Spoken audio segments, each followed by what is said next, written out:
महाराष्ट्र की महाविकास आघाड़ी गठबंधन सरकार के नेताओं में आपसी मतभेद के चलते लगातार उद्धव सरकार गिरने के कयास लगाए जा रहे हैं।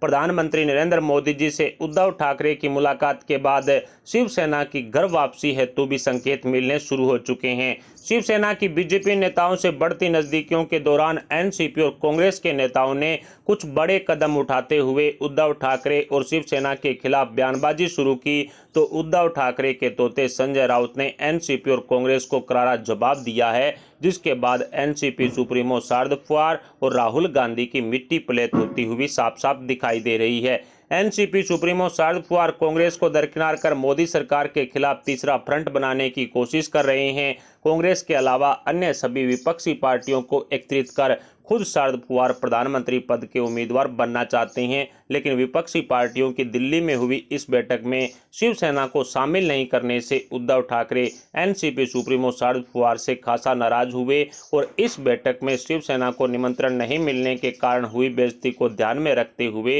एनसीपी सुप्रीमो शरद पवार पर उद्धव सरकार ने कड़ा एक्शन ले लिया है। शरद पवार की अकल ठिकाने लगाने के लिए उनके द्वारा सुझाई गई एक योजना को उद्धव सरकार ने डस्टबिन में डाल दिया है, जिससे एनसीपी नेताओं का पारा हाई हो चुका है।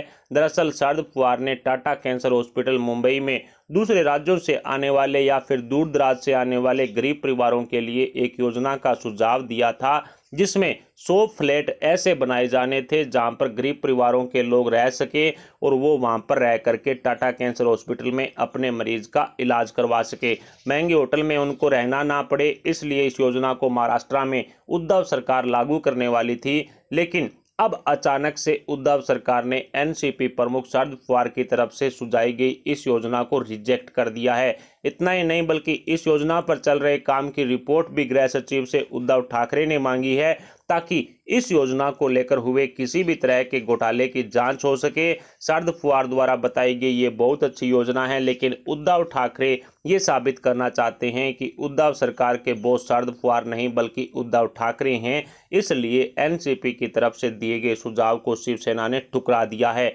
उद्धव ठाकरे के इस फैसले से एनसीपी को तगड़ा झटका लगा है और शरद पवार की मिट्टी प्लेत होती हुई साफ साफ दिखाई दे रही है। जिस तरह से इस पूरी योजना के काम की फाइलों सहित जो रिपोर्ट मांगी गई है, उसको लेकर के कई तरह के सवाल उठ खड़े हुए हैं कि क्या इस योजना को लेकर किसी तरह का घोटाला हो रहा था या काम ठीक से नहीं हो रहा था या अन्य कोई कारण रहे जो शिवसेना प्रमुख उद्धव ठाकरे को पसंद नहीं आए। ऐसे में एनसीपी और शिवसेना एक बार फिर से आमने सामने आ चुके हैं। बताया जा रहा है कि प्रशांत किशोर के साथ कई विपक्षी दलों के नेताओं से हुई बैठक में शरद पवार द्वारा शिवसेना को आमंत्रित नहीं करने की वजह से उद्धव ठाकरे ने यह फैसला लिया है।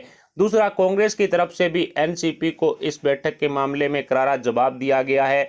एनसीपी प्रमुख शरद पवार को कांग्रेस के नेता पहले से ही बैकस्टेबर बता चुके हैं। बैकस्टेबर यानी पीठ पीछे छुरा घोंपने वाला नेता कांग्रेस ने बताया था। अब कांग्रेस को दरकिनार कर अन्य सभी दलों का थर्ड फ्रंट बनाने के मामले में कांग्रेस के नेता एनसीपी पर खूब बरस रहे हैं। इसके अलावा शिवसेना भी कांग्रेस पर खूब बरस रही है। महाराष्ट्र कांग्रेस अध्यक्ष नाना पटोले द्वारा अकेले चुनाव लड़ने की घोषणा के बाद शिवसेना ने सोनिया माता की अकल ठिकाने लगाने का ऐलान कर दिया है। दरअसल महाविकास आघाड़ी गठबंधन में दरार की अटकलों के बीच शिवसेना ने गुरुवार को अपने मुखपत्र सामना में कांग्रेस पर कटाक्ष करते हुए कहा कि उसके नेता राहुल गांधी केवल ट्विटर पर एक्टिव रहते हैं। राहुल गांधी मोदी सरकार की कार्यशैली व उनकी तरफ से नहीं होने वाली गलतियों पर भी हमला करते हैं, लेकिन सिर्फ ट्विटर के मैदान में। इसके अलावा शरद पवार के घर हुई बैठक को लेकर के कहा गया कि कांग्रेस पार्टी ने राष्ट्र मंच को महत्व नहीं दिया। असल में मंगलवार को शरद पवार ने विपक्ष को जो चाय पान करवाया था, वैसा शुमारा दिल्ली में राहुल गांधी शुरू करे तो मरनासन विपक्ष के चेहरे पर थोड़ी ताजगी का भाव दिखने लगेगा।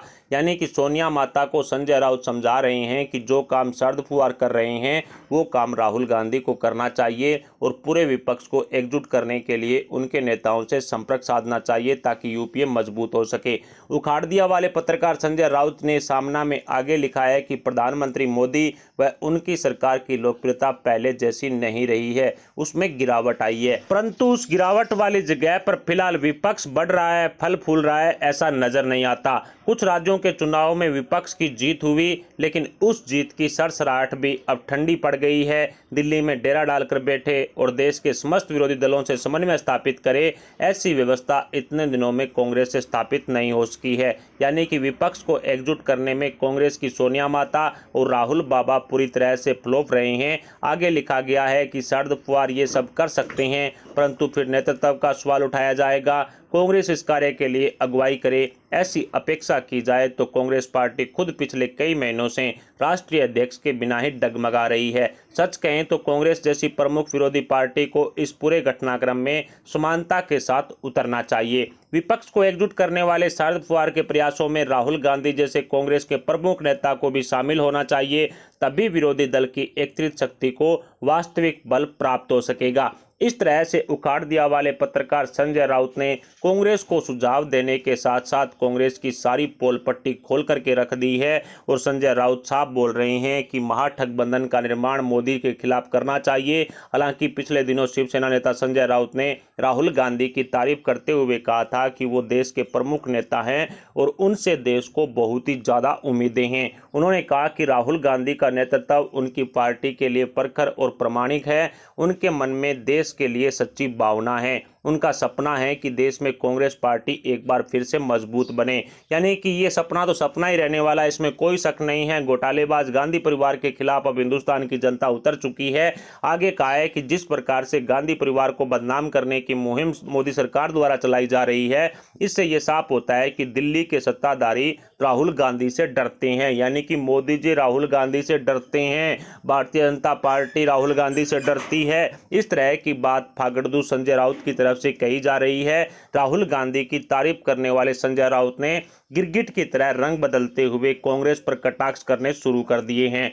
ऐसे में एनसीपी, कांग्रेस, शिवसेना तीनों पार्टियों की आपसी दरार खुल करके सामने आ चुकी है। उद्धव सरकार जिस तरह से गिरने की कगार पर आ चुकी है, उसको संभालने की बजाय उखाड़ दिया वाले पत्रकार सोनिया माता को बोल रहे हैं, उन्हें ज्ञान बांट रहे हैं। कुल मिलाकर के कांग्रेसी नेताओं को संजय राउत का ये कटाक्ष कतई पसंद नहीं आया और ना ही एनसीपी को एनसीपी की योजनाओं को लेकर के जो उद्धव ठाकरे ने कदम उठाया वो पसंद आया। अब महाविकास अघाड़ी गठबंधन सरकार पूरी तरह से टूटने की कगार पर आ चुका है, इसमें कोई शक नहीं है। कोरोना का प्रकोप जैसे जैसे कम होगा, उसके बाद एनसीपी सुप्रीमो शरद पवार और कांग्रेस की सोनिया माता की तरफ से महाविकास अघाड़ी गठबंधन की उद्धव सरकार पर कड़ा एक्शन लिया जाएगा, इसमें कोई शक नहीं है। उद्धव ठाकरे प्रधानमंत्री नरेंद्र मोदी जी से मिलकर के घर वापसी करना चाहते हैं, लेकिन बीजेपी के अन्य नेताओं ने साफ कह दिया है कि अब शिवसेना के साथ किसी तरह का कोई गठबंधन नहीं होगा। शिवसेना की घर वापसी के सारे दरवाजे बीजेपी ने बंद कर दिए हैं। कुल मिलाकर के महाविकास अघाड़ी गठबंधन सरकार की आपसी फूट सामने आ चुकी है। इस पर आपके क्या विचार हैं? संजय राउत की तरफ से एनसीपी और कांग्रेस पर जो बयानबाजी की गई है, उस पर कांग्रेस और एनसीपी की तरफ से किस तरह का एक्शन लिया जाएगा, इस पर आप अपने विचार हमें कमेंट बॉक्स में जरूर बताएं। साथ ही वीडियो को लाइक करके हमारे चैनल को सब्सक्राइब जरूर कर लें। अभी के लिए इतना ही, मिलते हैं अगली बड़ी अपडेट के साथ। तब तक के लिए जय हिंद, जय भारत।